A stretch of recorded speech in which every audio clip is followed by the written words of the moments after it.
il sindaco di Portogruaro, Maria Teresa Senatore. Festa della Repubblica. Quest'anno una ricorrenza particolarmente sentita. Molti anni fa abbiamo deciso per una scelta di libertà.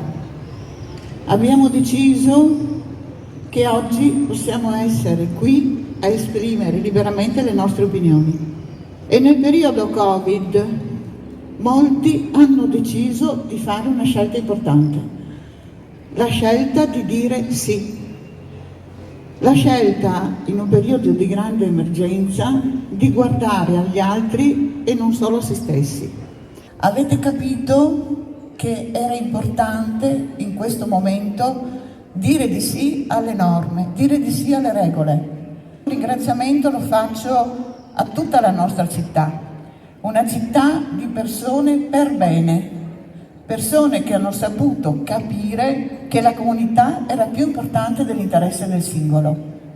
Io sono molto orgogliosa di essere sindaco di questa città, mi sono sentita soprattutto parte di una grande comunità, perché tutti insieme ci siamo dati da fare. Questa Festa della Repubblica, che ci ricorda una scelta importante fatta molti anni fa, è una scelta assolutamente di comunità, una scelta di condivisione di un bene comune. Io sono certa che insieme supereremo questo periodo così difficile, che sarà un periodo difficile anche dal punto di vista economico. Lo sappiamo bene tutti che le attività devono ripartire, lo sappiamo bene tutti che avremo problemi in autunno, ma insieme sono certa ce la faremo, perché Portogruaro è una comunità di gente per bene, gente che sa lavorare, gente che sa bene dove vuole arrivare.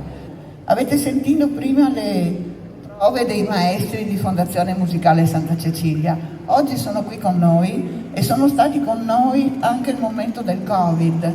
La vicinanza che mi avete dato. Vi sono molto grata perché nel momento della difficoltà, nel momento in cui si devono fare scelte, anche scelte difficili, io non mi sono mai sentita sola. Portogruaro c'è, Portogruaro continuerà a esserci, viva la Festa della Repubblica, viva l'Italia, viva Portogruaro!